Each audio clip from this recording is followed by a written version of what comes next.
Finally. Hello hello. Sir, कैसे हैं आप? हेलो। यस। बोलिए। बोलिए अभी रूपा कैसे जी, हैं आप? कैसी हैं? मैं तो ठीक, मैं आप ठीक हूँ। बताइए। जी। अभी आप स्टूडियो पर हैं जी हाँ, मैं यहाँ पर स्टूडियो में हूँ। और काम कर रहे थे। हो गया काम? काम हुआ तो नहीं, बस लेकिन आपके मीटिंग के लिए मैंने थोड़ा सा काम रुकवा दिया है। बाद में आज नहीं तो कल ये अरे तो रोज का ही थैंक काम है, यू अपना सो होता मच। रहेगा।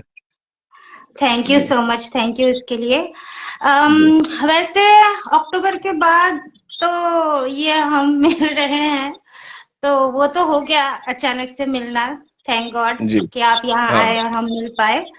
तो जी जी पहले जी। वो बताइए कि यहाँ जो आप आए यहाँ दुर्गा पूजा देखी, तो वो एक्सपीरियंस कैसा था दुर्गा पूजा का?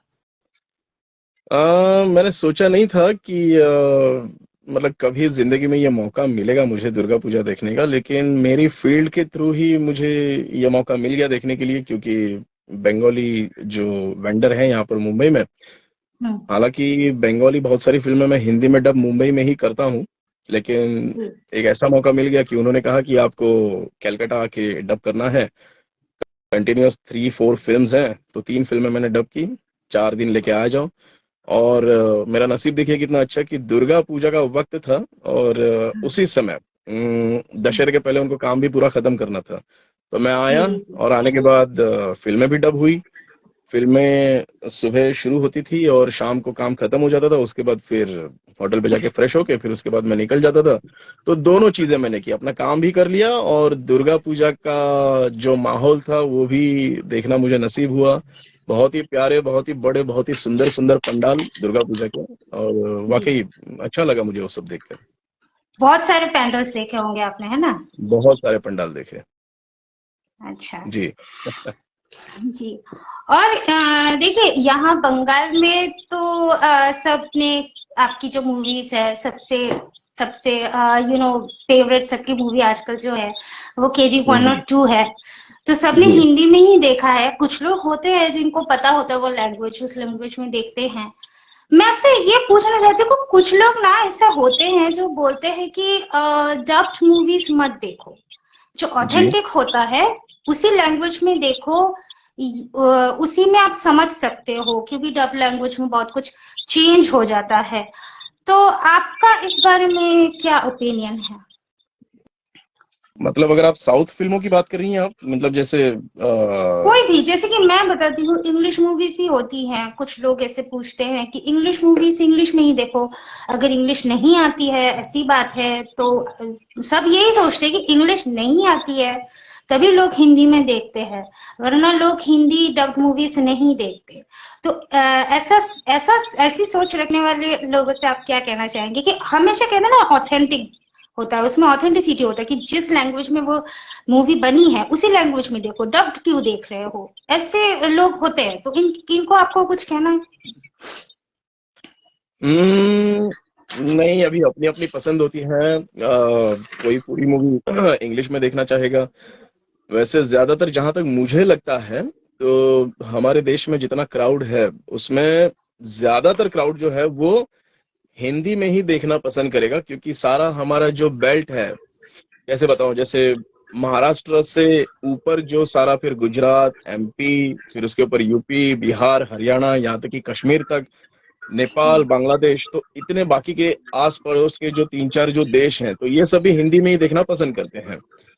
हालांकि देखा जाए तो बहुत सारी ऐसे वर्ड्स होते हैं इंग्लिश मूवीज में जो कभी कभी समझ में नहीं आते हैं। मतलब मैं उनको कम नहीं आंक रहा हूँ, लेकिन कभी कभी समझ में नहीं आते हैं वो क्या, सामने वाला एक्टर, जो सामने वाला आर्टिस्ट है, तो उसने क्या बोला ओरिजिनली, तो वो एक्सेंट की कभी कभी वजह से, है ना? एक्सेंट की वजह से वो समझ में नहीं आता। तो मैं अपने तरफ से खाली ये कहूंगा कि बेहतर होगा कि आप हिंदी में देखोगे तो आपको पूरी मूवी समझ में आएगी। और डब भी तो बहुत ही अच्छी होती है, क्योंकि जो थिएट्रिकल मूवीज होती हैं और जो आप अमेजॉन प्राइम पे देखते हो, नेटफ्लिक्स पर देखते हो, OTT प्लेटफॉर्म पर, तो वो मूवीज तो सारी जो हिंदी में डब होती हैं वो बहुत ही अच्छी क्वालिटी की होती हैं। हाँ, कुछ कुछ मूवीज मैं मानता हूँ कि चलो ठीक है, टाइम कम होने की वजह से या बहुत सारी चीजें होती है, तो उसकी वजह से कहीं कहीं परफॉर्मेंस लैक हो जाता है या कुछ ऐसी चीजें हो जाती है, चलो ठीक है, कोई बात नहीं। बट फिर भी बाकी तो अपनी अपनी पसंद है, बट फिर भी मैं ये कहूंगा मेरी तरफ से कि बहुत सारे लोग अभी भी हिंदी ही देखते हैं। हाँ। इंग्लिश में सब लोग नहीं देखते। 10% रेशो इंग्लिश का है, नाइन्टी हाँ। परसेंट लोग तो हिंदी ही देखते हैं। जी हाँ। हाँ। तो आप यश जी से पर्सनली तो मिले हैं, कैसा वो मीटिंग कैसी थी, कैसे यश हैं जी वो? से बहुत ही हम्बल हैं, बहुत ही प्यारे इंसान हैं। और इतना सक्सेस पाने के बाद भी इस तरह से डाउन टू अर्थ रहना, ये सबके बस की बात नहीं है। और हम्म। दोस्ती तो हमारी पहले से अच्छी खासी हो गई थी ड्यूरिंग द डबिंग KGF 1। और हम्म। उसी समय मुझे बहुत अच्छे लगे वो इंसान, और उनसे मैंने कहा भी था कि मैं बैंगलोर आऊंगा तो आपसे जरूर मिलूंगा सर। और जब मैं बैंगलोर गया तो बैंगलोर में जाने के बाद प्रोडक्शन के थ्रू हमारा कांटेक्ट हुआ। और कांटेक्ट होने के बाद फिर उन्होंने कहा कि आप आ जाइए मिलने के लिए, हम मिल लेंगे। तो ये मेरे लिए बहुत बड़ी बात थी कि उन्होंने मुझे मिलने के लिए हाँ कही। और काफी अच्छी खासी मीटिंग रही हमारी। जो आधा एक घंटा हमारा साथ में बीता, हम्म। वो बहुत ही यादगार साबित रहा मेरे लिए। हालांकि मैं वीडियो नहीं बना पाया उस समय, उनको हाँ। कहीं जाना था, उसके बाद रात को कहीं पर शूट पे निकलना था। बट बहुत ही हम्बल इंसान है, बहुत ही प्यारे हैं। और भगवान करे बस उनको हमेशा सक्सेस मिलती रहे। तो आप साउथ में तो जाते रहते होंगे इस इन सब काम के लिए? जी हाँ बिल्कुल, महीने 2 महीने में एक आध राउंड तो मेरा हो जाता है, कभी हैदराबाद, कभी बैंगलोर, कभी चेन्नई। हाल ही में तो मैं चेन्नई गया था तो हाँ, तो वहाँ जी। के लोग बड़े बड़े स्वीट होते होंगे, है ना? मैंने तो सुना है ऐसा, मैं कहीं गई नहीं हूँ।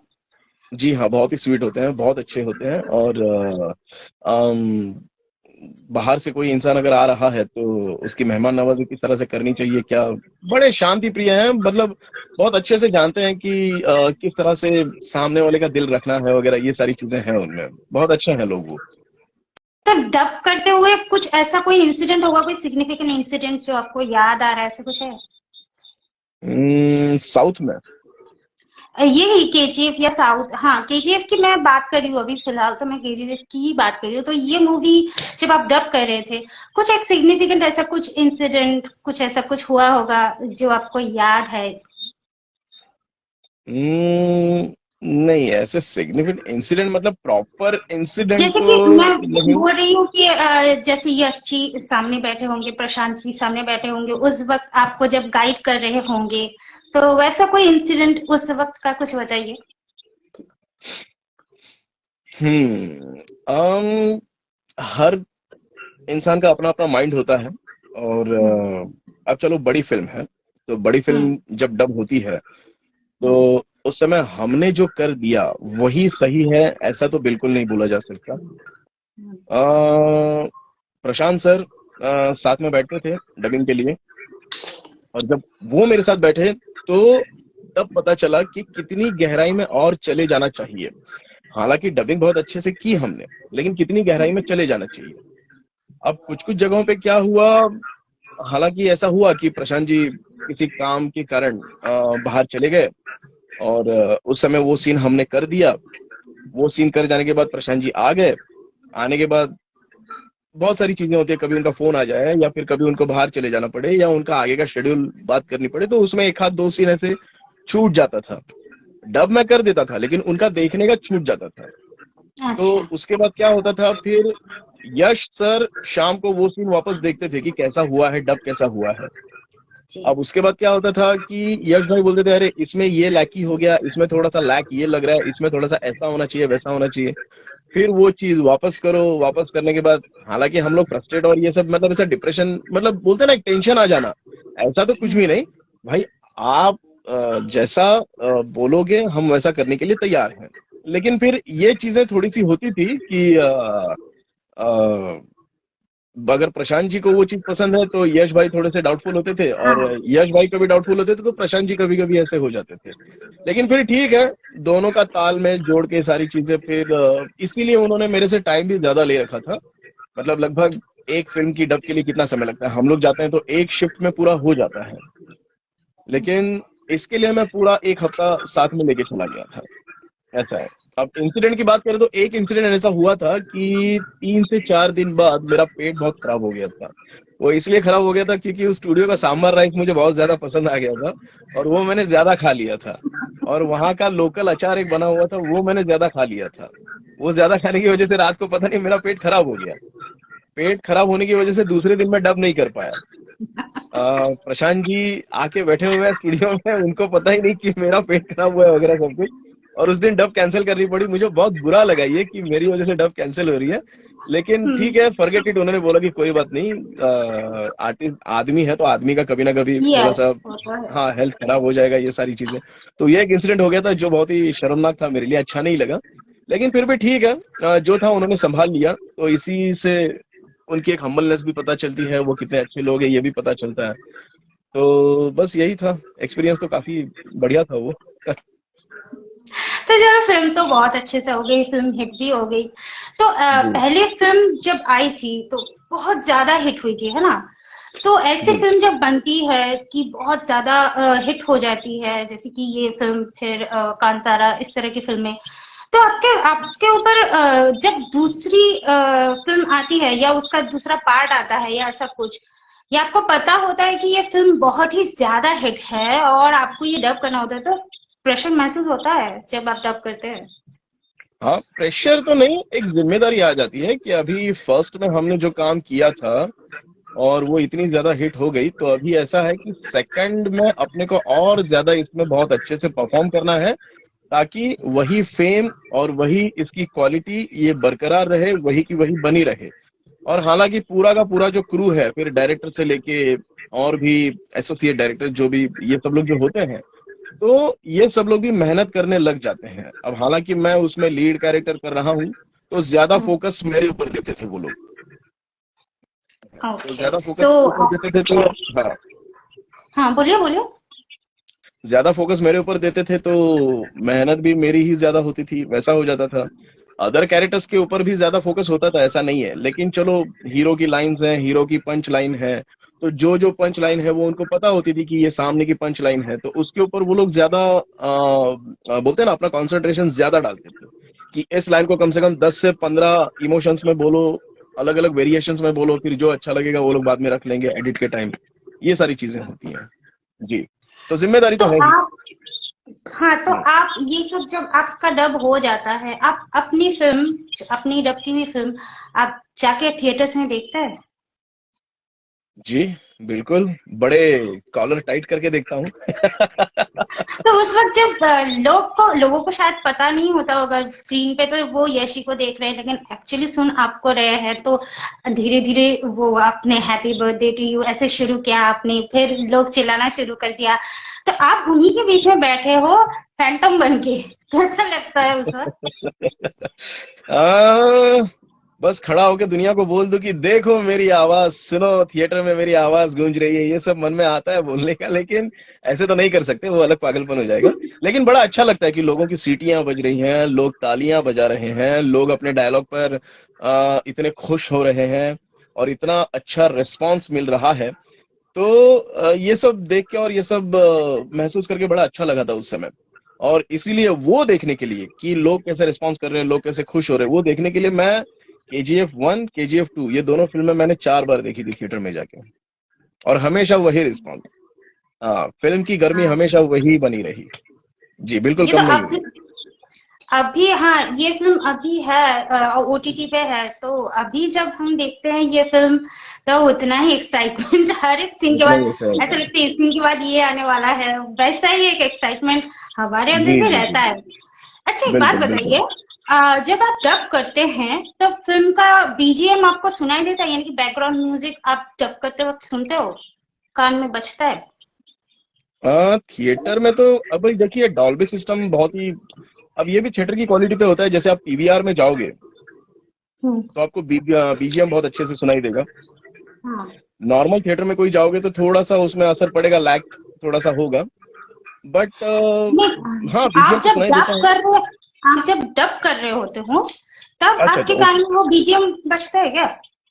नहीं ना? बिल्कुल नहीं, नहीं नहीं, बिल्कुल नहीं। क्योंकि क्योंकि ये आप ऐसा तो मतलब समझते हैं कि बीजीएम का कितना बड़ा योगदान होता है एक डायलॉग, क्योंकि हीरो जब एंट्री मार रहे होते हैं तब एक तरह का बीजीएम, माँ जब एंट्री मार रही होती है तब एक तरह का बीजीएम, तो वो तो एक इफेक्ट डालता ही है फिल्म के उस सीन पे। तो इसलिए मैं पूछ रही हूँ कि बीजीएम के साथ जब आप अपना डायलॉग सुनते हैं, तब कुछ अलग सा महसूस होता है? जी बिल्कुल। कभी कभी ऐसा होता है कि जैसे बोलता ना कि हमारी एनर्जी थोड़ी सी कभी कभी लैक हो जाती है, तो हाँ। और कभी कभी समझ में नहीं आता, कभी कभी ऐसा हो जाता है कि सीन जल्दी समझ में नहीं आता या क्या डायलॉग को किस वेरिएशन में बोले। तो हम लोग खुद इंजीनियर को वहां पे जो होते हैं उनको बोल देते हैं कि थोड़ा सा बीजीएम अगर सुना दोगे तो एक पता चलेगा कि सीन की क्या डिमांड है और कैसे क्या चाहिए इस तरह से। तो फिर वो हमारे डिमांड के हिसाब से, या फिर कभी कभी उनको ऐसा लग जाता है कि बीजीएम एक बार सुना दो तो हो सकता है आर्टिस्ट को उसका इंपॉर्टेंस समझ में आ जाए या ये, तो उस समय वो सुना देते हैं, या कभी कभी हम डिमांड करते हैं कि सुना दो भाई तो वो सुना देते हैं। नहीं तो बाकी तो ओवरऑल फिल्म 80-90% तो पूरी की पूरी विदाउट बीजीएम, सिर्फ रॉ ही जो होता है साउंड उसके ऊपर होता है। मतलब खाली आर्टिस्ट की साउंड होती है सामने वाला और हम उसके ऊपर डब करते हैं। अच्छा, तो अभी जी इसके बाद तो एक रिक्वेस्ट तो आएगा ही, एक डायलॉग सुना जी। दीजिए। वो माँ वाला डायलॉग सुनना सुनना तो चाहूंगी, मैं जरूर सुनना चाहूंगी, वो बोलना ही पड़ेगा आपको। एक बार वो माँ वाला डायलॉग सुना दीजिए। जी मैं सुना रहा हूँ। 8 जूते पॉलिश करने पर मुझे एक पाव मिलता था। थाली से ज्यादा नीचे गिराकर खाने वालों के बीच मिट्टी पर गिरे पाव के लिए जब तुम इतना तरस रही हो तो तुम्हारी मजबूरी मैं समझ सकता हूँ। स्वार्थ के पीछे भागने वाली ये दुनिया किसी के लिए नहीं रुकती, हमें खुद रोकना पड़ता है। इन लोगों के बारे में मत सोचो, कोई तुमसे ज्यादा ताकतवर नहीं। इस दुनिया में सबसे बड़ा योद्धा माँ होती है। ये है। थैंक यू सो मच, ये thank you so dialogue much. बोलने। ओके, तो अभी थोड़ा कांतारा के बारे में बात करते हैं। तो उस फिल्म, वो तो एक डिवाइन, एक उसमें टच है। तो एक बात बताइए, आप खुद कितना इन सब चीजों में बिलीव करते हैं? जैसे एंटिटीज हो गया, गोस्ट्स हो गया, तो इन सब चीजों में आप कितना बिलीव करते हैं? देखिए ऐसे देखा तो नहीं है कभी मैंने, लेकिन बस मैं इतना मानता हूँ कि भगवान है तो जी। ये भी एबनॉर्मल जो शक्तियां होती हैं ये तो दुनिया में मौजूद हैं। फिर अच्छी शक्तियां हम्म, हैं तो उसके साथ बुरी शक्तियां भी हैं। और दूसरी चीज, मैंने खुद से कभी ऐसे दृश्य रूप में तो वैसा कभी देखा नहीं है। मैंने खुद ऐसे मतलब हम्म, सामने ऐसी चीजें होते हुए तो कभी देखा नहीं है। बचपन में इच्छाएं होती थी कि भूत दिख जाए, मैं उसके सामने ऐसा कर दूंगा वैसा कर दूंगा, वो एक बचपना होता है। तो लेकिन सबका अब तक होता है। तो हाँ ऐसा हाँ। थोड़ा, कभी कभी अंधेरे में बहुत ज्यादा कभी अकेला चला गया तो हल्का सा डर महसूस हो जाता है, लेकिन फिर अंदर जाके लग जाता है कि भाई अपना ही डर है ये, बाकी तो आसपास में कुछ है नहीं। लेकिन हाँ, अगर हमारे पूर्वज लोगों ने ये कहा है कि ऐसा होता है सारी चीजें तो जरूर होती होंगी। इसके बारे में मतलब ज्यादा तो मुझे ये आइडिया नहीं है कि क्या होगा क्या नहीं, लेकिन होगा, होता होगा। तो उस फिल्म में जब शिवा को वो एंटिटी दिखाई देते हैं, तो हर बार उनको एक स्क्रीन सुनाई देता है, चीख सुनाई देता है। वो आपकी जी आवाज है क्या? नहीं, शुरुआत में जब हम लोगों ने डब कर रहे थे वो फिल्म, हम्म, तो उस समय मैंने मेरी वॉइस डाली थी। लेकिन हालांकि मेरी वॉइस का जो ग्रेन है वो थोड़ा सा पतला है, जी। और ऋषभ शेट्टी सर को थोड़ा सा हैवी ग्रेन चाहिए था। हालांकि टेक्निकली उन लोगों ने सोचा भी कि इसको एक बार ट्रीट करके, सचिन की वॉइस को ट्रीट करके कुछ हो सकता है या नहीं। लेकिन नहीं हो पाया, तो उन्होंने वो जो ग्रेन्स है सारे, वो जो भी वो सारे ग्रेन्स है वो सब उन्होंने हाँ, खुद के ही रख दिए। जी वो उन्होंने खुद के ही रखे। वो उन्हीं की आवाज है। हाँ वो उन्हीं की आवाज है, बाकी सारे जो डायलॉग्स हैं वो सब मेरे हैं। और एंड का जो कन्वर्सेशन है सारा, जब उनके अंदर वो चीज आ जाती है और आने के बाद फिर बाद में वो उसी लैंग्वेज में बात कर देते हैं, तो हाँ, हाँ, हाँ। प्रॉपर अगर देखा जाए तो वो चीज उसी गांव की, जो कुंदापुर जो वहां का जिला है कर्नाटक का, तो कुंदापुर जी। में ही ये भगवान है। और जब ये भगवान वहां के हैं तो उन्हीं की लैंग्वेज में क्यों ना ये चीज बोली जाए। हम्म। तो इसीलिए उन्होंने वो सारी की सारी जो डायलॉग्स थे लास्ट वाले वो सब उन्होंने एज इट इज कन्नड़ा में ही रखे। जी। तो वो तमिल में भी तमिल रिकॉर्ड नहीं हुए, मतलब तमिल में भी डब नहीं हुए लास्ट की लाइंस, हिंदी में भी डब नहीं हुई, तेलुगु में भी डब नहीं हुई, और कौन सी लैंग्वेज में हुई थी, आई थिंक मलयाली में भी हुई थी, तो मलयालम में भी उन लोगों ने डब नहीं की। वो as it is Rishabh Shetty sir की ही उन लोगों ने वॉइस रख दी। और बाकी जो नॉर्मल डायलॉग्स हैं, जो भी सीन्स है, वो सब जो है वो सब हम हमारी वॉइस में सुनाई देते हैं। ऋषभ शेट्टी सर से आप मिले हो?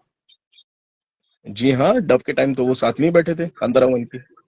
उनके बारे में थोड़ा बताइए कुछ, बहुत ही हम्बल इंसान कैसा है, मीटिंग रहा? एज एज कम्पेयर टू यश। और बहुत ज्यादा फ्रैंक, कुछ भी पूछो बेचारे बता देते हैं, बहुत सही है। और बिल्कुल डाउन टू अर्थ उनका भी नेचर।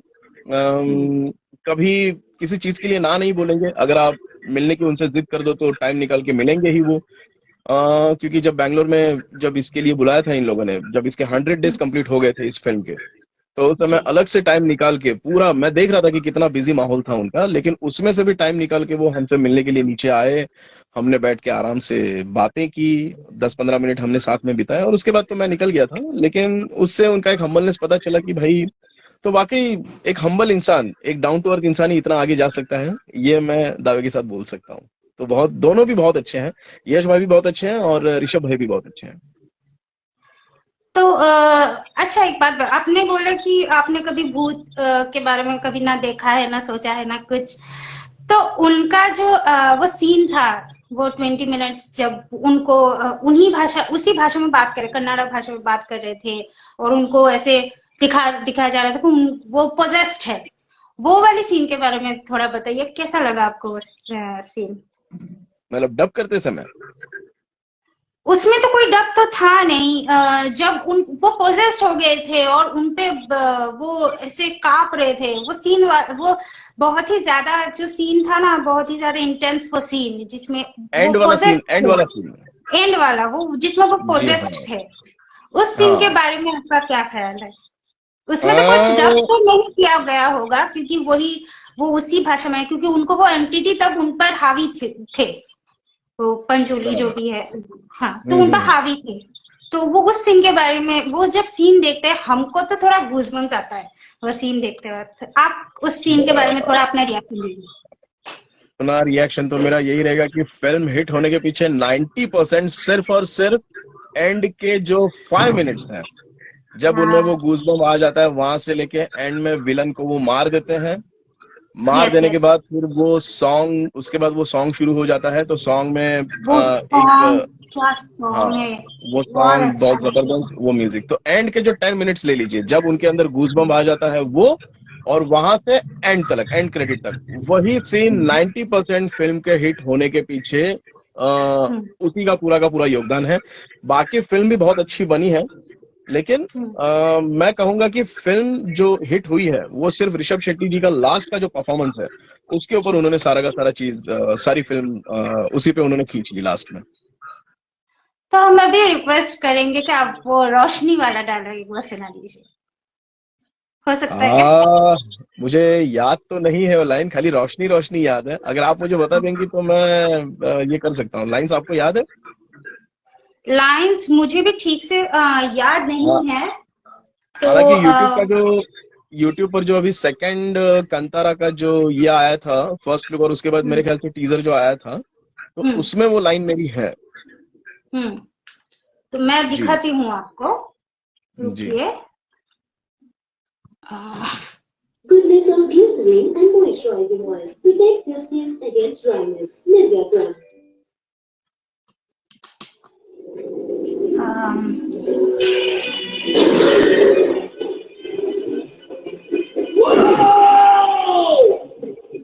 रोशनी, रोशनी में तो सब कुछ दिखता है, लेकिन ये रोशनी नहीं, दर्शन है। जो हो गया, जो होने वाला है, वो सब कुछ दिखाने वाली रोशनी दिख रही है। वो!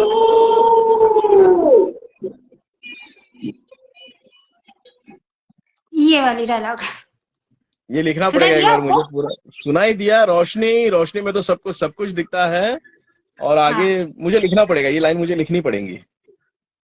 अच्छा ठीक है, तो सब कुछ दिखता है। थोड़ा सा मन बहुत कर रहा है सर, आप तो मिलते नहीं हो थोड़ा अच्छा, सा। बोलूं मैं? चिल्ला रहा हूं मैं।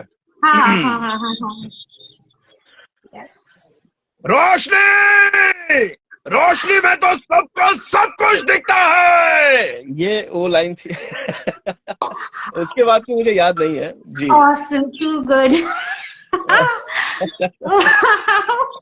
Thank you. मैं खुद एक्साइटेड हो रही हूँ। Thank you so much. हाँ थैंक यू। बताइए। अच्छा, ये जो जी, गार्गल वाली आवाज आप निकालते हैं, तो इसके बाद इस मैंने ये करते वक्त आपके गले में प्रेशर वैशर पड़ता है? शुरू में पड़ता था जब हम नए थे उस समय, बाद में तो धीरे धीरे आदत हो गई, तो वैसा कुछ तो अभी महसूस नहीं होता है। ऐसा तो ओके। कुछ नहीं, हाँ नहीं, मतलब ऐसा कुछ नहीं कि उसके लिए स्पेशली हम कुछ ख्याल रखते हैं उसका। हाँ, कभी कभार ऐसा हुआ भी है कि बहुत ज्यादा ग्रफीनेस गले पर डालने के बाद फिर एक दिन के लिए गला थोड़ा सा खराब हो जाता है, बट उसको घर पे ही अपने देसी इलाज करके निकाल दिया जाता है, फिर दूसरे दिन वापस हम लोग रेडी हो जाते हैं अपने काम के लिए। आपको तो रेडी रहना ही पड़ेगा क्योंकि रोज का काम जी होता है ना। जी जी जी, बिल्कुल करेक्ट। अब तो हम हमारा मेरा पर्सनली सबसे फेवरेट कैरेक्टर के बारे में बात करेंगे। डेनवर। कौन सी? अच्छा, मनी डेनवर हाइस्ट। मनी अच्छा। हाइस्ट की उसका थोड़ा एक्सपीरियंस बताइए, कोई ऐसा अगर इंसिडेंट हो तो भी बताइए, और नहीं तो ओवरऑल जनरल आप कुछ भी बता सकते हो उस डबिंग के बारे में। क्योंकि मैं ये बोलना चाहती हूँ, ये जो कैरेक्टर है ये बहुत ही ज्यादा रोमांटिक लगता है मुझे, और बहुत ही ज्यादा क्यूट लगता है मुझे। तो और जी। आपने तो मतलब कमाल कर दिया उसमें। और वो हंसी, वो तो सुनना ही पड़ेगा, सुनाइए। पहले हंसी सुनना चाहेंगे आप? हाँ। उसकी हंसी कुछ ऐसी है। ये उसकी हंसी है। जी, ये। क्यूट। थैंक यू सो अच्छा। मच। हम्म। कोई तो खास तो ऐसा इंसिडेंट तो नहीं है इस डबिंग के दौरान, हाँ, लेकिन डब करने में बहुत मजा आया था। एक अलग कैरेक्टर मुझे मिला था प्ले करने के लिए, और मतलब जब डब कर रहा था मुझे इतना नहीं पता था कि ये कैरेक्टर आगे चलकर इतना हिट हो जाएगा, इसकी हंसी इतनी हिट हो जाएगी। लेकिन फिर जब डब हुआ, डब होने के बाद लोगों के फोन आए, लोगों के मैसेजेस आए, इंस्टा पे भी बहुत सारे मैसेजेस आए कि डेनवर का कैरेक्टर बहुत अच्छा लगा हमें, बहुत ही अच्छा। उसकी स्माइल और उसकी लैंग्वेज की जो स्टाइल है और जिस तरह से वो कैरेक्टर अडॉप्ट किया है, वो हमें देखकर और सुनकर बहुत अच्छा लगा। तो मुझे भी अंदर से दिल गार्डन गार्डन हो गया कि यार चलो, अच्छा है, लोग अपने काम को ये कर रहे हैं, पसंद कर रहे हैं, और बढ़िया है। ये सीरीज इसी तरह से कंटिन्यू होती रहे, लेकिन 4 सीजन हो गए, 4 सीजन के बाद फिर ये सीरीज खत्म हो गई। अब लोग तो कह रहे हैं कि 5वां सीजन इसका जरूर आएगा। हालांकि कोरिया में इसका एक सीजन बना था मनी हाइस्ट का, सेम एज इट इज। उसमें भी तो और आपने डेनवर किया था ना, उसमें भी तो हाँ, आपने उसमें डेनवर डेनवर किया। किया था। हाँ, लेकिन उसमें बाकी जो हंसी और ये सारी चीजें उसमें नहीं थी, वो डेनवर नहीं थोड़ा थी। सा मतलब उन लोगों ने अपने हिसाब से प्ले किया था। हालांकि उसमें भी बहुत अच्छा लगा डब करने में, और बहुत ही मजा जी। आया वो सब डब करने में। लेकिन चलो ठीक है, एक बार जो फर्स्ट टाइम जो हो गया वो तो हो गया। वो ऐसा है। कैरेक्टर वो कैरेक्टर उस कैरेक्टर का ना जो इमोशंस है, जो कि केमिस्ट्री होता है, चाहे वो अपनी वाइफ के साथ हो, चाहे वो अपने पिता के साथ हो, वो वो कलर बहुत ही ब्राइट है। हर एक जो कैरेक्टर सॉरी इमोशन है, बहुत ही ब्राइट कलर जैसा दिखता है। जैसे कि जी वो जब अपने पिता के साथ बात कर रहे होते हैं, आपको याद नहीं होगा पर मुझे एक सीन याद आ रहा है कि बीच में जब उसको पता चलता है कि उसके पिता ने उसकी माँ को कहीं छोड़ दिया है, वहां पर जो एक था ना कि बाबा बोल के आप जैसे चिल्लाते हो, वो सच में कहती हूँ उसमें आपने कितना इमोशन डाला ना, मुझे रोना आता है वो अरे बाबा बाप रे, सुन के। Thank you so much. अच्छा। हाँ सच में इतना क्यूट लगता है वो वो कैरेक्टर। मैं ये पूछना चाहती हूँ कि वो केमिस्ट्री जो होता है कि चाहे वो रोमांस हो, चाहे वो दोस्तों के साथ दोस्ती रखना हो, या गर्लफ्रेंड के साथ या बीवी के साथ, ये केमिस्ट्री आप अपने अंदर कैसे लाते हैं, मतलब वो थोड़ी सी स्टडी हो इमोशन। जाती है, थोड़ी सी स्टडी होती है, थोड़ा सा सीन देख लेते हैं, सीन देखकर अपने हिसाब से थोड़ा सा उसको मोल्ड करते हैं, डेवलप करते हैं सीन, और फिर अपनी वॉइस में उसको मोल्ड करके जितना चाहे उतना खेल सकते हैं बस, और तो कोई ऐसा ये नहीं है। हाँ, अभी बोल सकते हैं कि हम कलाकार हैं, तो हम किस तरह से एक्सप्रेशन देना है थोड़ा सा, अब हर एक आर्टिस्ट की अपनी अपनी स्टाइल होती है। मैं अपनी तरफ से जितना हो सके मैं इन्वॉल्व होने की कोशिश करता हूँ, और जहां पर लगे कि कहीं कुछ लैकी हो रहा है क्या, तो डायरेक्टर साहब तो हमारे साथ बैठे ही होते हैं, तो वो बता देते हैं कि यहाँ पे थोड़ा सा ये लग रहा है, कम लग रहा है, तो इसको थोड़ा सा और डेप्थ में करते हैं, ये सारी चीजें। बाकी तो ये बोलूंगा कि man practice make man perfect. तो करते करते करते ये चीजें आ गई हमारे में। जहाँ तक मैंने सुना है कि स्पेनिश जो भाषा है वो बहुत ही ज्यादा स्पीड में, बहुत ही ज्यादा जल्दी बोली जाती है, तो सिंक्रोनाइज करने में प्रॉब्लम होती है क्या? नहीं, ऐसी तो कोई प्रॉब्लम नहीं होती, क्योंकि भले ही अगर हिंदी में हम लोग बोल रहे हैं उस लैंग्वेज को, तो कभी अगर बड़ी हो जाए तो उसमें से कुछ लाइंस काट लो, छोटी हो जाए तो कुछ लाइंस बढ़ा लो। और उसके नहीं, ऐसा तो कोई सिंक्रोनाइज करने में किसी लैंग्वेज के साथ प्रॉब्लम नहीं होती, क्योंकि आप अगर स्पेनिश लैंग्वेज की बात करेंगी तो उसी तरह से हमारे देश में मलयाली लैंग्वेज भी है, तो इतनी फास्ट में बोली जाती है। बट फिर भी वैसा तो कभी सिंक्रोनाइज करने में, सिंक करने में प्रॉब्लम तो, हाँ, अभी अब इसमें आर्टिस्ट की क्वालिटी पे अगर आप बात करेंगी तो जो नए लोग जो होते हैं, जो नए अभी अभी वॉइस आर्टिस्ट बने हैं, जो कर रहे हैं काम नए नए, तो उनको सिंक्रोनाइज करने में जरूर प्रॉब्लम आ सकती है, क्योंकि इतनी फास्ट लैंग्वेज बोलना और उसके बाद तुरंत उसके रिएक्शंस, कभी इनहेल एक्सेल, ये सारी चीजें होती हैं। तो फिर ये हो सकता है नए लोगों को, बाकी पुराने लोगों को तो कोई प्रॉब्लम नहीं होगी। नहीं। आप जब आप जब डेनवर डेनवर या इस तरह का जो कैरेक्टर होता है जिसमें आप थोड़ा मुंबई का एक्सेंट डालते हैं, तो जी वो एक, हाँ, आप उस भाषा में आपकी पकड़ जो है वो बहुत ही अच्छा है। रॉकेट में भी वो देखा, वो जी रॉकेट जब जी आप जी। कर रहे थे गार्डियंस ऑफ गैलेक्सी वॉल्यूम 3 में, रॉकेट के बारे में थोड़ा बताइए, क्योंकि मतलब मार्वल में इससे पहले आप कर चुके हैं क्या कुछ? हाँ, मार्वल की मूवीज में इसके लिए क्या बोलते हैं, सैटेलाइट के लिए कर चुका हूँ। बहुत सारे जी। स्टूडियोज हैं जो सैटेलाइट के लिए मुझे बुला चुके हैं, लेकिन ये रॉकेट का जो कैरेक्टर है, मैं ईमानदारी से कहना चाहूंगा कि मुझे पता ही नहीं था, और मैंने कभी एवेंजर सीरीज वैसे देखी नहीं ठीक से। तो अच्छा। मुझे रॉकेट नाम का कैरेक्टर मतलब पता नहीं था। जब मुझे ऑडिशन के लिए बुलाया गया, तो जी। बुलाने के बाद जब मैंने उसको प्ले किया, मजा तो खूब आया। और जो डबिंग टीम थी उन्होंने मुझे बोला कि भाई बहुत इम्पोर्टेंट कैरेक्टर है, तो बहुत अच्छे से आपको प्ले करना है इसे, लेकिन इसकी स्टाइल जो है वो थोड़ी सी वैसी ही रखेंगे, एकदम शुद्ध हिंदी नहीं रखेंगे, इसको वैसे ही रखेंगे। अरे यार, मैंने तो तेरे को पहले बोला था ना, मैं नहीं जाने वाला। अरे अपुन ने तो ये कर डाला, करके दिखा दिया। तो वैसे ही रखना है। तो शुरू में मुझे अटपटा लगा कि यार, फिल्म हॉलीवुड की है और बाकी सारे कैरेक्टर्स मतलब अपने भाषा में, अपने लैंग्वेज में, मतलब अपनी एक स्टाइल में बात कर रहे हैं, जो बोलते हैं ना, जैसे मैं अभी आपके साथ बात कर रहा हूँ उसी तरह से बात कर रहे हैं, तो इसको थोड़ा सा अलग क्यों। तो उन्होंने डिस्क्राइब किया उस कैरेक्टर के बारे में कि वो है भी वैसा ही, और हम थोड़ा सा इसको हाँ, अलग से वो करना लोग चाहते हैं। हम्म। एक्चुअली, वो सारे लोग एक्चुअली तो स्कैवेंजर्स थे, जी और उनका तो यही मतलब काम था कि यहाँ से इसको उठा के लाओ, वहां से उसको उठा के लाओ, ये चोरी चपारी, तो ठीक उसी तरह से रॉकेट भी तो वैसा ही कैरेक्टर था। तो जी बहुत अच्छा लगा वो एक्शन उसके साथ, जी जी जी जी। हाँ, बहुत ही लोगों को ज्यादा भी मजा मैच आया। किया। हाँ, इस हाँ। समय भी इंस्टा पे मुझे बहुत सारे लोगों के रिप्लाईज आए, और कुछ मेरे दोस्तों ने भी फोन करके मुझे बताया कि यार बहुत अच्छा निभाया तूने कैरेक्टर, हमने थिएटर में जाके देखा। तो फिर हम्म। मैं भी चला गया थिएटर, और थिएटर में जब मैंने देखा तो एकदम मैजिक क्रिएट हो गया। मैं बोला, अरे वाह, ये तो अच्छा बज रहा है इसमें। उसमें भी एक इमोशनल सीन है, उस लैला वो डायलॉग अगर वो सुना देते तो।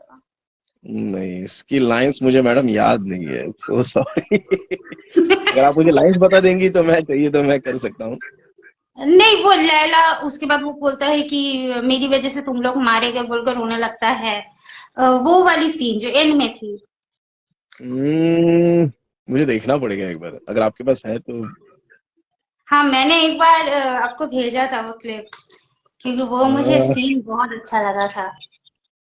अच्छा, एक मुझे बात देखना बताइए, पड़ेगा। जब रॉकेट जी छोटा होता है, यंग होता है, वो वॉइस आपकी है? जी, मेरी है, लेकिन बाद में उसको थोड़ा सा ट्रीट किया गया। ऐसा हाँ ऐसा क्यों होता है कि जब मैं आपसे सामने से बात कर रही हूँ, तब आपकी वॉइस अलग लगती है, और जब फिल्मों में आप, चाहे वो मतलब किसी और तरह की वॉइस आपने बदला हुआ हो या नहीं बदला हुआ हो, तब भी रिकॉर्डेड जब सुनती है, जब डब सिनेमा में सुनती है, तब आपकी वॉइस थोड़ी अलग लगती है, ऐसा क्यों? बना लेता हूँ थोड़ी सी वॉइस डबिंग के टाइम, थोड़ी सी कैरेक्टर के हिसाब से, ऐसा कुछ नहीं। नहीं तो बाकी नॉर्मली अगर जब कोई सटल हीरो प्ले कर रहा हूँ, तो जैसे अभी मैं आपके साथ बात कर रहा हूँ, बस वही वॉइस होती है सेम मेरी। और ज्यादातर साउथ की फिल्मों में तो कैरेक्टर वैसे ही मिलते हैं, "ए, चलना यार क्या कर रहा है", ये सब ऐसे इस तरह से, मतलब जो मस्ती भरे कैरेक्टर्स होते थे उससे मैं थोड़ी सी वॉइस बना देता हूँ। केजीएफ के टाइम तो वॉइस बनानी पड़ी थी, हस्कीनेस उसमें ज्यादा डालनी पड़ी थी। रॉकेट के टाइम थोड़ा सा वॉइस को हल्का सा नेजल और उसके साथ बेस ये सब ऐड करना पड़ा था। तो ठीक है, जैसा जैसा कैरेक्टर आएगा वैसे वैसे वॉइस बनानी पड़ती है। इससे ज्यादा तो एनिमेशन में हम लोगों को बहुत ज्यादा बनानी पड़ती है वॉइस। मैं और वही इतनी पूछने वॉइस। मैं जी। वही पूछने वाली थी, जब एनिमेशन होता है, सोचो कि आप कोई ऐसा कैरेक्टर कर रहे हो जो इंसान नहीं है या इनएनिमेट है, जैसे कि कोई मतलब इंसान नहीं है, मतलब जैसे रॉकेट जैसा कोई जानवर हो गया, या फिर कोई इनएनिमेट कैरेक्टर जैसे कोई टॉय हो गया, या ऐसी कोई चीज बात कर रही है। तो वो जब कैरेक्टर आप प्ले करते हैं, जैसे कि पोकेमोन में भी शायद आपने कुछ किया होगा। हाँ, उस तरह के कैरेक्टर्स। हेलो। पोकेमॉन में तो बहुत सारे कैरेक्टर्स में। हेलो। हम्म। हाँ, मैं दिख रहा हूँ, हाँ। हाँ। हाँ, आ रहे हैं, आ रहे हैं। तो पोकेमॉन में तो वैसे बहुत सारे। कैरेक्टर्स करने में कुछ अलग से कुछ करना पड़ता है क्या? मतलब अलग सोच रखना पड़ता है? नहीं, ऐसे तो कुछ नहीं, बस वॉइस थोड़ी सी चेंज करनी पड़ती है कैरेक्टर के हिसाब से। और तो कुछ ज्यादा उसके अंदर, मतलब अगर देखा जाए तो कार्टून की जो डब है वो, मतलब खुद मेरे पर्सनल लेवल पे मुझे बहुत ज्यादा इजी डब लगती है। थोड़ी सी वॉइस चेंज करो इजी। और एक्सप्रेशन, हाँ इजी, क्योंकि कॉमेडी से ही भरा होता है सारी चीज उसके अंदर, और तो कोई एक्सप्रेशन और तो कोई उसमें ये देना नहीं। हालांकि कॉमेडी में भी ऐसा है कि बहुत सारे वेरिएशन उतार चढ़ाव होते हैं, लेकिन फिर बस एक ही लिंक पकड़ के चलनी होती है उसमें। वो कैरेक्टर फिर उसी इसमें एक ही लाइन में बोलेगा, एक ही इसमें, बस थोड़े से उतार चढ़ाव होंगे। जैसे अगर नेजल पकड़ लिया, हाँ मैं तो यहाँ पर आ गया, पता नहीं कितनी देर यहाँ रहना पड़ेगा, बस ये, अब ये लाइन पकड़ के चलो। अब इसके अंदर कोई चेंज नहीं करना है। फिल्म का अलग होता है, हर सीन अलग, हर चीज अलग, उसके साथ साथ फिर अलग डिस्कशन, ये सारी चीजें। तो ये थोड़ा सा मेरे लिए इजी टास्क हो जाता है मेरे पर्सनल लेवल पर। बाकी आर्टिस्ट को पता नहीं, मतलब कितना क्या ये लगता होगा, लेकिन मेरे पर्सनल लेवल पर मेरे लिए बहुत इजी टास्क हो जाता है ये। आपने बहुत सारा आज तक कैरेक्टर्स प्ले किए होंगे, तो आपका सबसे फेवरेट कैरेक्टर कौन है? मतलब कौन सी फिल्म का कौन सा कैरेक्टर आपका फेवरेट है? केजीएफ, यश, रॉकी भाई। हाँ। ओके। और मारी फिल्म धनुष की, उसमें भी मुझे जी। काफी मजा आया था डब करने के लिए। जी। तो ये ओके। दो तो कैरेक्टर्स मेरे, हाँ, ये दो। ये दो कैरेक्टर मेरे लिए बहुत ही स्पेशल, मतलब बहुत अच्छे लगे थे मुझे डब करने में। तो इस चीज के बारे में थोड़ा बात करते हैं कि ये जो होता है वॉइस एक्टिंग, वॉइस ओवर या वॉइस आर्टिस्ट, ये जो ये है क्या एक्चुअली? मतलब voice art, sorry, voice acting और वॉइस ओवर में क्या फर्क होता है? ये है क्या चीज? वॉइस ओवर वो होते हैं, अगर आप डिस्कवरी चैनल देखते हैं या हिस्ट्री चैनल देखते हैं या ट्रैवल एंड लिविंग, ये जो चैनल होते हैं जो क्या बोलेंगे उसको, जो लाइव वीडियोस दिखाते हैं, तो इसके डॉक्यूमेंट्री ऊपर हाँ, जैसा डॉक्यूमेंट्रीज, कुछ। तो ये डॉक्यूमेंट्रीज जो होती हैं इसके बैक में जो वॉइस चल रही होती है, जिस हम्म। एक्टर की, जिस आर्टिस्ट की, तो वो वॉइस ओवर स्टाइल में बताता है। तो इसमें बस एक नोट पकड़ लेनी होती है और फिर वो बोलना शुरू कर देते हैं कि अफ्रीका का जंगल, इस जंगल में इतने सारे जानवर, उन जानवरों के छुपे कई राज। तो ये एक वॉइस ओवर स्टाइल हो गई, एक वॉइस ओवर ये हो गया। और वॉइस एक्टिंग की अगर बात करेंगे, तो जो भी हम लोग प्ले करते हैं फिल्मों में, कभी कैरेक्टर कर लिया, कभी हीरो कर लिया, कभी एनिमेशन कर लिया, तो ये सब वॉइस एक्टिंग हो गई। वॉइस ओवर में भी वॉइस एक्टिंग है, ऐसा नहीं है कि वो सटल है, हाँ, लेकिन एक नोट पकड़ लेनी पड़ती है, उसके अंदर कोई उतार चढ़ाव ज्यादा नहीं करने हैं। वॉइस एक्टिंग में उतार चढ़ाव बहुत ज्यादा करने पड़ते हैं। हम एक चीज थोड़ा देखना चाहेंगे, आप थोड़ा वॉइस का थोड़ा वैरायटी अगर दिखाते तो, मतलब अलग अलग तरह की वॉइस। अब जैसे मैंने माँ का डायलॉग तो बोल के बता दिया। जी। और अगर इसको डेनवर अगर बोलेगा तो हम्म। डेनवर कैसा बोलेगा, ए चलना, क्या कर रहा है, घर के अंदर क्या बैठ के क्या उखाड़ेगा, चलना बाहर चलते ना घूमने के लिए। अबे चलना, चोरी वोरी करेंगे एक ही बार में, तो चोरी करके बाद में खत्म, बैंड ही अपने को घर पे ही तो जाके बैठ जाने का। या इस तरह से, मतलब ये डेनवर की स्टाइल हो गई। और और फिर मारी की स्टाइल में अगर मारी जो धनुष की मैंने की थी, तो वो भी लगभग वैसा ही था, लेकिन उसके अंदर एक बेस था। बहुत पुरानी थोड़ी सी डब हो गई है, लेकिन इसके डायलॉग में भूल चुका हूँ। अम तेरे को अगर मेरे को मार डालने का सपना देखने का है तो मार, तो सपना देख डाल। तेरे को अगर ये करने का है तो कर डाल, लेकिन अगर इसको तू सच्चाई में उतारने का कोशिश करेगा ना, तो फिर अपन तेरे को खल्लास कर डालेगा क्या। आज की बात अपन के साथ बगावत करने की कोशिश की, काट डालेगा। ये मारी की स्टाइल हो गई। और एनिमेशन में तो भरपूर है, नेजल है, बेस है, ये है, वो है, काफी कुछ है इस तरह से। तो ये वॉइस एक्टिंग हो गई जो आप पूछ रही थी। और ये भी कई तरह की गार्गी, चीजें, हाँ, और भी कई तरह की चीजें, और भी कई तरह की वॉइसेस। जी। ये गार्गलिंग वॉइस है, जो गार्गल करने वाला एक वॉइस जो आप निकालते हैं ना, जैसे रोशनी में आपने किया था, ऐसा लग रहा है मतलब बहुत ही डीप एक आवाज। वो आवाज करने के लिए कुछ अलग से मतलब कैसे करते हैं, वो कोई भी कर सकता है क्या? हाँ, कोई भी कर सकता है, बट इसके लिए प्रैक्टिस हम्म। करते करते करते। अब 2010 में मैं आया हूँ इंडस्ट्री में, 2023 है, और ये फिल्म डब हुई थी 2021 में। तो 11 साल की प्रैक्टिस, उस वजह से ये सब हमारे लिए आसान हो गया। थोड़ा नए जो लोग होते हैं, नयों के लिए थोड़ा सा मुश्किल हो गई है, बट कर कोई लेंगे। ऐसा कोई ऐसा कैरेक्टर है जो आपको मतलब आपके अंदर बहुत ही गहरा इफेक्ट कोई डाला होगा, ऐसा कुछ कि आपके साथ बहुत देर तक था ये कैरेक्टर, ऐसा कोई है? बहुत ही देर तक नहीं, ऐसा तो नहीं। मतलब जैसे मेरी जिंदगी में, मतलब जिंदगी में भी उसका इफेक्ट पड़ गया, ऐसे बोल रहे हो आप? हाँ। नहीं, ऐसा तो नहीं कोई, मतलब हाँ, बस करेक्ट कैरेक्टर अडॉप्ट हम कर देते हैं जब डब करनी होती है, और उसके बाद जब तक काम होता है तब तक। बाकी तो ऐसा गहरा असर तो नहीं, अब तक तो नहीं, ऐसा तो कुछ नहीं। जो लोग हिंदी में बात करते हैं वो तो सही है, लेकिन अगर कोई मैं ये पूछना चाहती हूँ कि इस आप तो एक्टिंग पहले कर चुके हैं, है ना? हाँ हाँ। एक्टिंग ये सब तो पहले कर चुके हैं, तो उसका कितना बड़ा योगदान है इसमें? और आप कब एक्टिंग में क्या क्या करते थे, मतलब कब तक आपने एक्टिंग की, और वॉइस एक्टिंग में ज्यादा कब नहीं, आई? साल 1.5 साल तक मैंने स्ट्रगल किया था एक्टिंग में। हालांकि मुंबई में आने के बाद बहुत सारी चीजों को फेस करना पड़ता है, बहुत सारी प्रॉब्लम्स होती हैं। सबसे बड़ी प्रॉब्लम तो फाइनेंशियल प्रॉब्लम, जो सबके साथ होती है जब नए नए लोग आते हैं। तो हम्म। एक्टिंग में मैंने, अगर देखा जाए तो मैंने एक मूवी की थी, द वाइट एलिफेंट, जो कैंस फिल्म फेस्टिवल हाँ, के मैं लिए चली गई थी।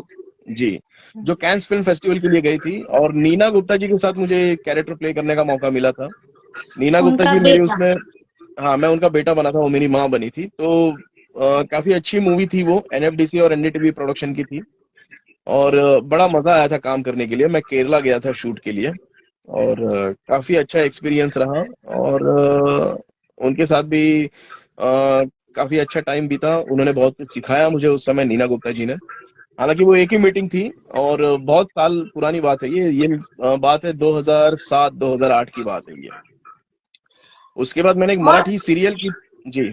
जी, बताइए। हाँ, उसके बाद मैंने एक मराठी सीरियल की थी, उसका नाम था राजा शिव छत्रपति, जो शिवाजी महाराज के ऊपर पूरी बेस्ड थी ये सीरियल।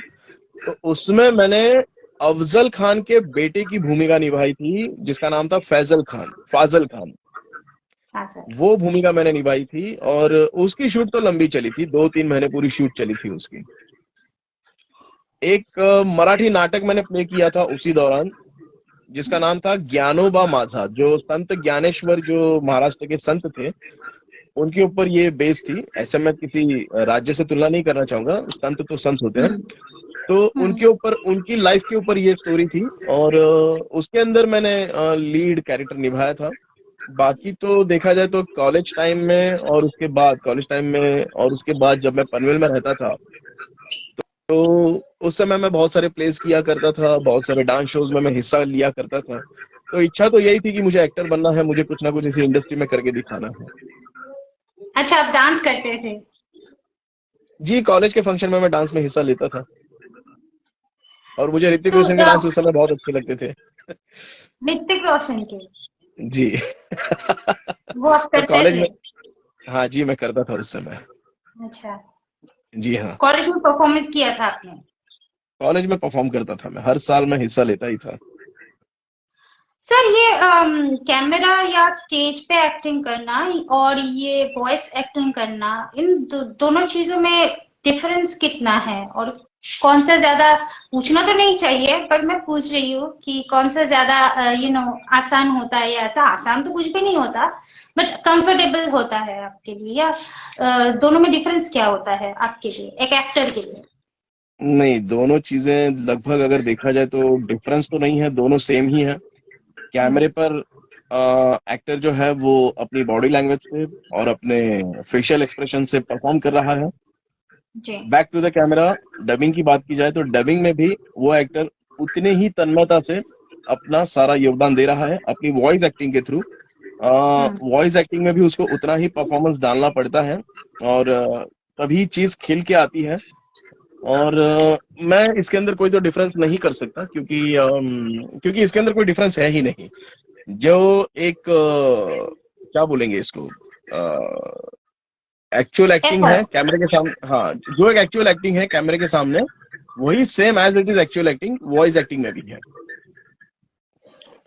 तो ऐसा है। आप जब कोई कैरेक्टर करते हैं तो जी उसमें मतलब स्क्रिप्ट मिलते ही आप शुरू हो जाते हैं, कुछ सुनना नहीं पड़ता पहले, मतलब इतना आप लोग रेडी जी जी। रहते हैं? हाँ, क्योंकि अभी ग्रास्पिंग पावर और ये सारी चीजें अभी मतलब करते करते करते इतनी आदत हो गई है, 10-11 साल हो गए, तो अभी क्या है, सुनने की जरूरत नहीं पड़ती। कौन सी लाइन कब शॉर्ट हो रही है, कब बड़ी हो रही है, ये हमको करते करते ही पता चल जाता है। तो हम खुद ही इंजीनियर को बोल देते हैं कि भाई ये शॉर्ट हो गई, ये बड़ी हो गई, जरा इसको वापस ले लेते हैं। तो उनको तो कोई एफर्ट नहीं लगाने पड़ते हैं। और जब बात होती है थिएट्रिकल मूवीज की, बड़ी मूवीज की, तो इसके अंदर थोड़ा सा फिर हम सुन के थोड़ा सा अच्छे से उसको अडॉप्ट करके ये सारी चीजें, वहां पे थोड़ा आराम आराम से काम।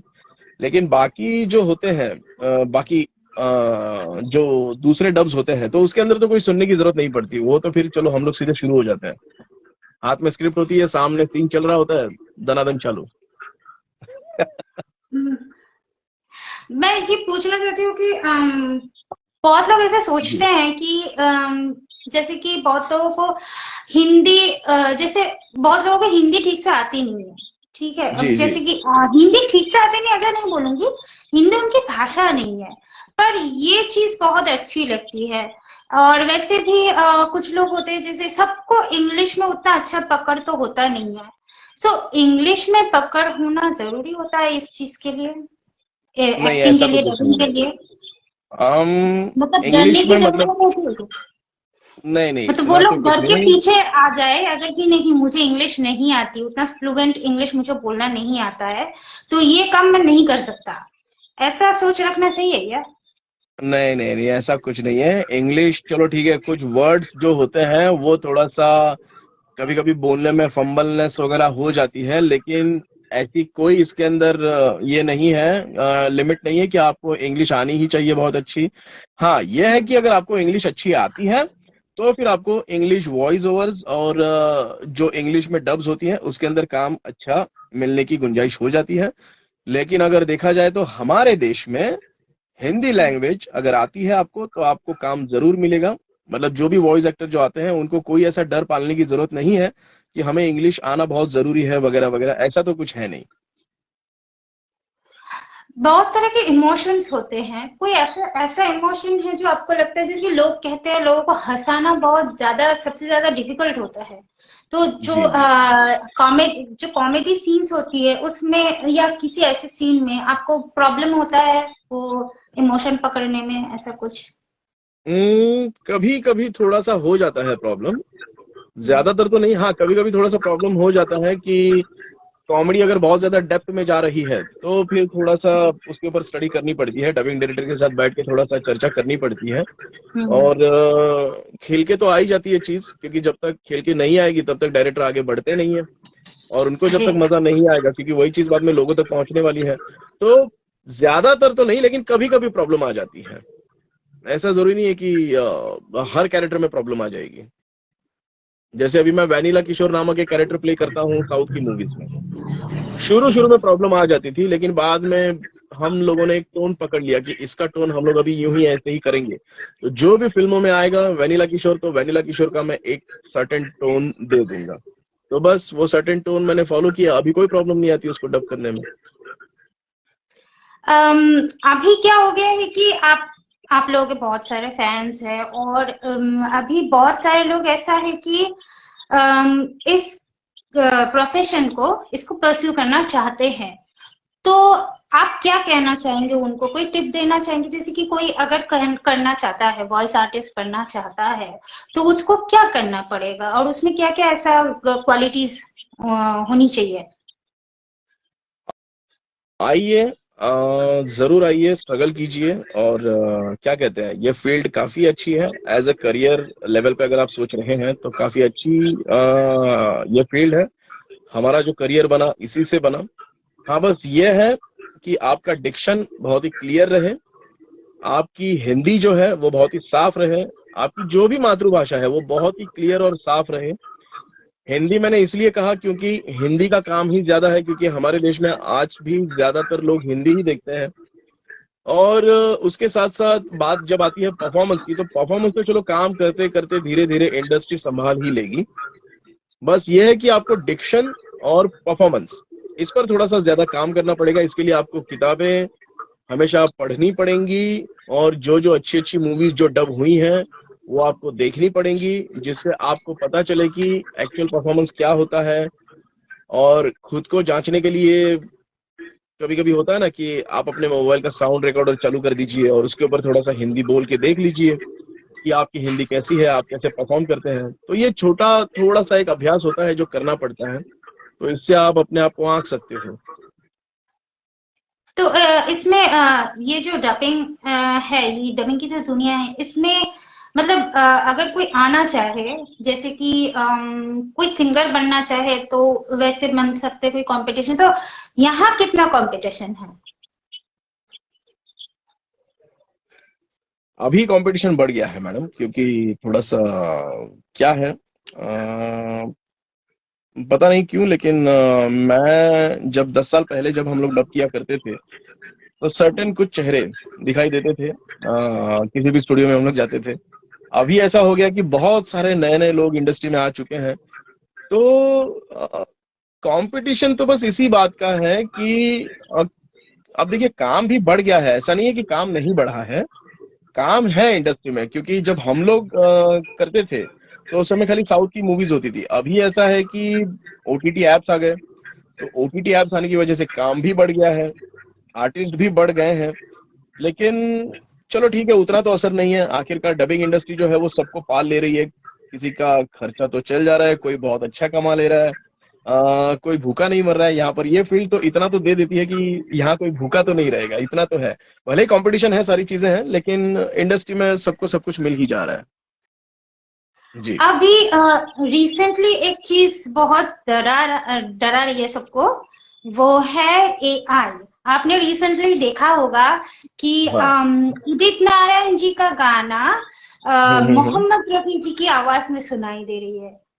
ठीक है, तो ये एआई कैसी चीज है, और क्या हम आपको इनसे डरने की जरूरत है, या फिर ये आपका काम मतलब आसान कर सकता है? एआई जो,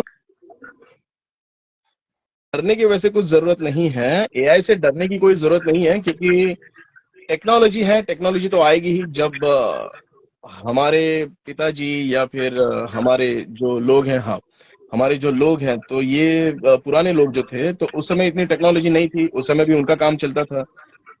हमारे वक्त में ओटीटी ऐप नहीं आए थे, काम कम था, लेकिन फिर भी काम कम होने के बाद भी हमारे पास काम था। अब ओटीटी ऐप आ गए, आर्टिस्ट लोग बढ़ गए, लेकिन फिर भी काम तो वैसा कम नहीं हुआ है, सारे आर्टिस्टों के पास काम है।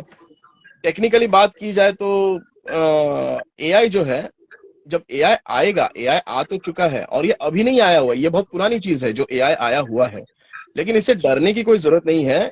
एआई अगर आएगा भी तो भी उसके साथ साथ और भी बहुत सारे सोर्सेस तो पैदा जरूर होंगे, उसके साथ और भी तो सोर्सेस तो बहुत सारे पैदा जरूर होंगे। तो इसका लोगों के मतलब पास काम तो रहेगा, ऐसा नहीं है कि काम नहीं रहेगा, काम तो रहेगा लोगों के पास। जी।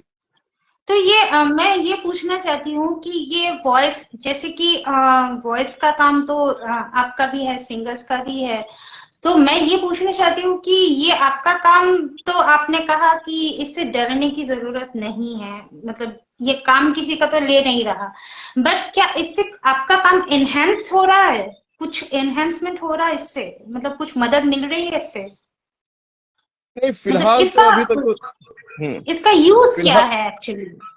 एआई का जी।